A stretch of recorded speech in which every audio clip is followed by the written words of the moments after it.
L'ONG Promédiation se discrédite gravement en Côte d'Ivoire dans un faux coup d'État. Partie 2 et fin, l'analyse de l'attaque du camp militaire d'Abobo à Niama par l'ONG Promédiation. Chris Yapi, dans le cadre de son enquête sur la supposée attaque de la caserne militaire d'Abobo à Niama, vous a présenté dans la première partie l'ONG Promédiation, une ONG de renommée internationale qui a produit un rapport critiquable sur la dite attaque. Dans la première partie de mon enquête, je vous ai exposé les faits tels que présentés par Promédiation, ainsi que les manquements graves apparents. Dans cette seconde et dernière partie, je mettrai à nu les graves failles de l'interprétation abusive de ces faits invérifiés de l'attaque d'Anyama à Bobo par l'ONG Promédiation dans les 7 paragraphes clés de son analyse. L'attaque de la caserne militaire a eu lieu dans la nuit du 20 au 21 avril 2021. Le rapport de Promédiation est daté du 21 avril 2021, soit le même jour. Contrairement à ce à quoi on se serait attendu, l'ONG Promédiation est allée vite en besogne. En effet, tout rapport sur un événement d'une telle importance aurait dû faire l'objet d'une enquête sur plusieurs jours, voire des mois. L'investigation aurait dû se faire sur les 2 pays incriminés, c'est-à-dire le Libéria et la Côte d'Ivoire, ainsi que sur les individus tués et dont les pièces d'identité ont été retrouvées, qui nous dit par exemple que les photos sur ces documents d'identité correspondent au visage des personnes tuées et exposées. Tout porte à croire que ce rapport supposément produit par cette ONG avait été préalablement rédigé par les autorités ivoiriennes et remis à Promédiation le jour de l'attaque. Dans le premier paragraphe, Promédiation tranche que les assaillants ne sont pas des djihadistes. En effet, rien ne permet, au regard des éléments avancés, de traiter les personnes tuées de djihadistes, car aucun signe religieux d'extrémisme musulman n'a été révélé. Avoir trouvé une Bible et un crucifix sur l'un des assaillants n'est pas non plus suffisant pour permettre à l'ONG Promédiation de tirer une telle conclusion. Si l'on s'en tient aux thèses du régime du RHDP, distillées telles du fiel dans le nord du pays, et qui disent qu'au cas où le pouvoir leur échapperait et reviendrait au sud chrétien, c'est-à-dire au Bousmani, l'extermination des nordistes musulmans serait donc ainsi actée. Pour accréditer cette thèse, les auteurs de la mise en scène de cette prétendue attaque nous ont présenté une Bible et un crucifix comme pièce à conviction pour bien entériner qu'il s'agit d'une attaque chrétien contre musulmans, nord contre sud. Pourtant, chose contradictoire, dans le 8e paragraphe de son analyse, Promédiation accuse les individus tués d'avoir voulu commettre une attaque d'opportunité en profitant du contexte des précédentes attaques djihadistes en Côte d'Ivoire, notamment celle de Kafolo. Dans le 2e paragraphe de son analyse des supposés faits, Promédiation affirme que la nationalité libérienne des assaillants, le mode opératoire ainsi que la cible, Abobo, laisse penser qu'il s'agit plutôt d'un commando agissant à la solde d'un groupe pro-Gbagbo ou pro-Soro, même si des manipulations sont toujours possibles dans la matière. Quel est le lien avéré entre les personnes tuées d'une part et les hommes politiques ivoiriens Laurent Gbagbo et Guillaume Soro d'autre part? Aucun. L'évocation de leur nom à ce stade de l'analyse relève donc d'un coup de baguette magique et porte gravement atteinte à leur dignité. C'est même une grave accusation à peine voilée. Laurent Gbagbo et Guillaume Soro ont-ils quelque intérêt à faire attaquer par 4 hommes armés d'une Kalachnikov et de 3 machettes un camp militaire peuplé de centaines de soldats surarmés et en alerte maximale? Le simple effort de se poser cette question aurait pu empêcher l'ONG Promédiation de s'engouffrer dans un tel storytelling. À propos du prétendu mode opératoire, quel lien rattache nécessairement les noms et la responsabilité de Laurent Gbagbo et de Guillaume Soro à la moindre personne de ce monde qui posséderait la nationalité libérienne, une Kalachnikov ou une machette? Aucun. L'ONG Promédiation n'est-elle pas ici dans un procès d'intention et une entreprise de grave diffamation avérée? Dans les 3e et 4e paragraphes de son analyse, Promédiation révèle qu'à la mi-avril 2021, il y a eu des rendez-vous de haut niveau entre ces cadres et les autorités ivoiriennes. À l'occasion de ces rencontres, l'ONG aurait été sensibilisée par les dites autorités des risques sécuritaires qui pesaient sur le pays à sa frontière avec le Libéria. On comprend donc que les autorités ivoiriennes ont très vite orienté Promédiation vers leur piste favorite, à savoir des accusations de coup d'État contre les présidents Laurent Gbagbo et Guillaume Soro, opposants redoutés du pouvoir qui ne veut surtout pas les voir entrer en Côte d'Ivoire. Or, l'ONG Promédiation aurait dû ici justement exercer un recul critique. Cette association ignore-t-elle que le régime Ouattara a fait des pieds et des mains pour que le président Gbagbo soit condamné à la prison à vie à La Haye? Promédiation ignore-t-elle qu'Alassane Ouattara n'a eu de cesse de lancer force mandats d'arrêts internationaux infructueux contre Guillaume Soro? Le principe juridique de la présomption d'innocence aurait dû retenir les plumes volatiles de cette ONG. Dans le 4e paragraphe de son analyse, Promédiation fait l'état de l'alerte sécuritaire générale lancée par l'état-major des armées ivoiriennes par la voix de son chef, le général Lassina Doumbia. Comment peut-elle faire mine d'ignorer que dès la mi-avril 2021, les autorités ivoiriennes, par le biais de leur ambassade sise au Libéria, ont été alertées de la dégradation de la situation sécuritaire à l'est du Libéria, donc à l'ouest de la Côte d'Ivoire, suite à une mutinerie pénitentiaire ayant entraîné l'évasion de quelques 90 prisonniers de la prison centrale de Maryland County. Cette évasion de délinquants et de criminels d'une prison du Libéria serait-elle aussi l'œuvre des hommes d'État ivoiriens ouvertement ciblés par les propos de l'ONG Promédiation?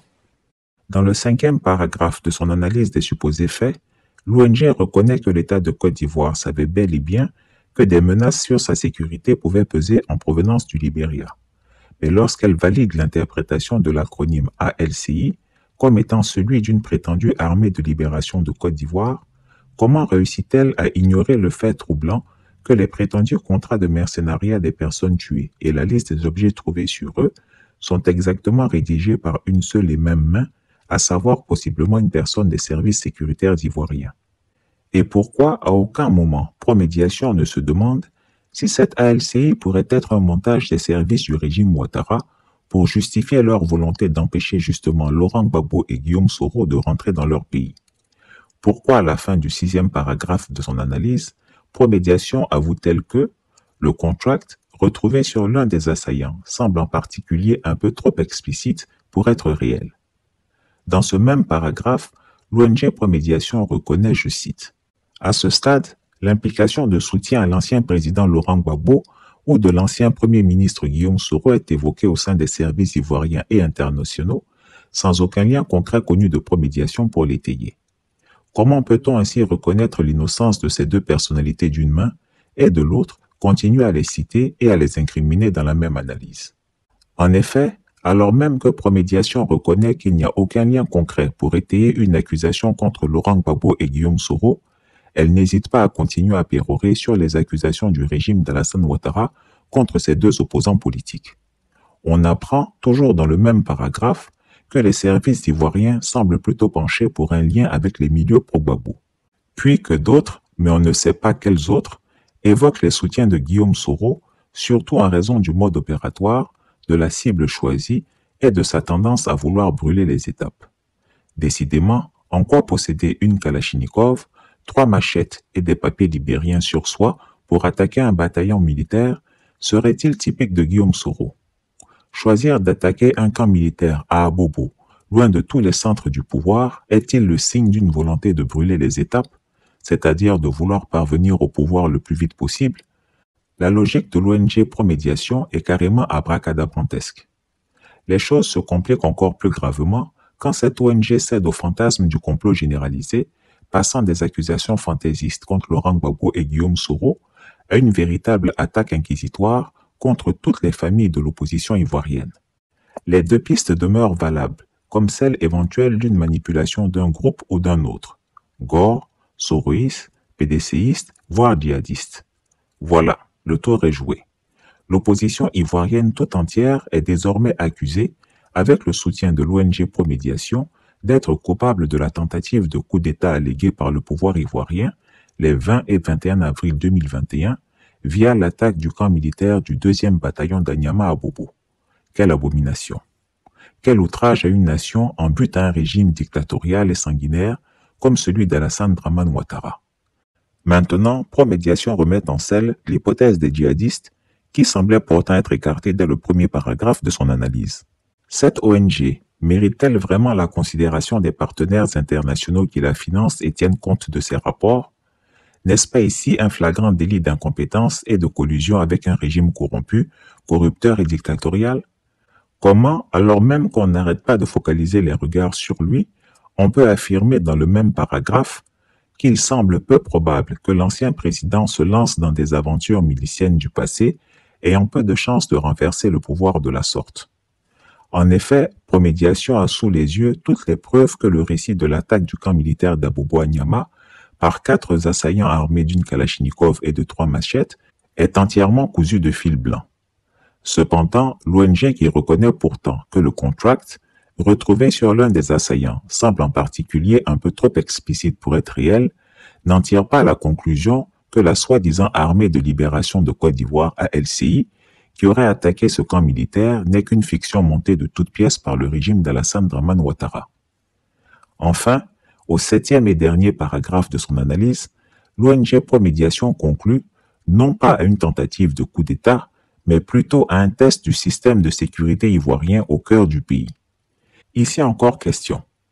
Pourquoi 4 Libériens armés d'une Kalachnikov et de 3 machettes viendraient-ils risquer leur vie en s'attaquant à un camp militaire infiniment mieux et plus armé qu'eux pour le simple plaisir de tester le système sécuritaire ivoirien? Pourquoi le ferait-il alors même qu'on sait désormais qu'il n'était sous contrat avéré de mercenariat avec personne en Côte d'Ivoire? Pourquoi un groupuscule insignifiant de bandits libériens viendrait-il profiter de l'opportunité du contexte d'insécurité terroriste pour se faire bêtement tuer dans une attaque complètement asymétrique et insensée contre un camp militaire sans enjeu stratégique décisif en Côte d'Ivoire? L'ONG Promédiation refuse de se poser ces questions élémentaires parce qu'elle s'est possiblement compromise dès le départ dans la validation aveugle des thèses des sécurocrates ivoiriens. Ou est-ce une incompétence ou une faiblesse d'analyse?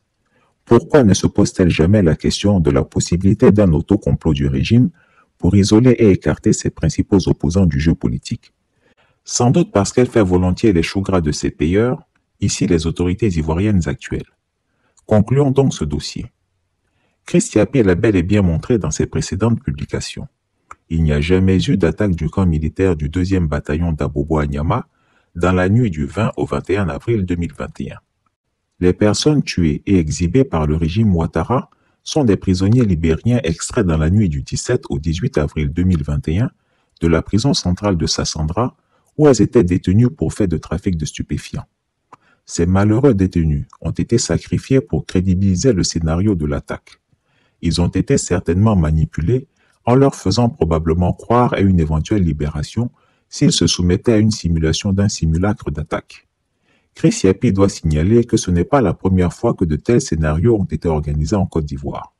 Autant il est vrai aujourd'hui qu'il n'y a jamais eu d'armes de destruction massive dans l'Irak de Saddam Hussein, autant le prétendu coup d'État allégué par Tene Birahima Ouattara dit la Fiole n'a jamais existé. Ces prisonniers libériens, sacrifiés par le cynisme des frères Ouattara, sont tombés dans le coup de filet des autorités ivoiriennes, mis en place après l'alerte donnée le 14 avril 2021 par l'ambassade de Côte d'Ivoire au Libéria. En effet, certains détenus libériens de la prison de Sassandra sont des ex-évadés de la prison centrale de Maryland County au Libéria et tous relèvent du domaine de la délinquance et de la haute criminalité, non pas d'une soi-disant armée de libération de Côte d'Ivoire. L'ALCI peut être une invention des services de Tene Birahima Ouattara qui veut ainsi empêcher le retour en Côte d'Ivoire de l'ancien président Laurent Gbagbo et continuer à ternir de toutes ses forces l'image nationale et internationale de l'ancien Premier ministre Guillaume Soro. Le faux coup d'État des 20 et 21 avril 2021 est donc un ridicule et criminel canular. Que dire alors pour finir de l'ONG Promédiation? Ni honnêteté intellectuelle, ni professionnalisme, ni rigueur de raisonnement logique n'auront caractérisé son rapport incriminé. Elle s'est gravement méprise sur les faits et les réelles intentions des autorités ivoiriennes, et ce faisant, a participé à la légitimation d'un scénario controuvé de coup d'État pour accuser sans preuve les hommes d'État Laurent Gbagbo et Guillaume Soro. L'ONG Promédiation a écrit un rapport superficiel sans le moindre effort d'enquête et d'analyse contradictoire sur les faits allégués par les autorités ivoiriennes. Il y a lieu d'interpeller cette ONG devant ses puissants partenaires financiers dans tous les médias de référence. Chris Yapi conseille fermement aux principales personnalités politiques salies, injustement accusées et à leurs organisations politiques, d'ester en justice contre l'ONG Promédiation pour grave diffamation. C'est absolument dommageable que de telles ONG soient abondamment financées pour produire des rapports biaisés avec autant de légèreté qui malheureusement contribuent à intoxiquer les jugements de la communauté internationale et conséquemment à impacter ses décisions et résolutions. Quant au régime de Ouattara, Chris Yapi rappelle une carte du tarot qui dit ceci. Ce que tu espères, tu le crains aussi. Chris Yapi ne ment pas. Retrouvez Chris Yapi sur ses deux chaînes YouTube, sa chaîne Dailymotion, Instagram et VK.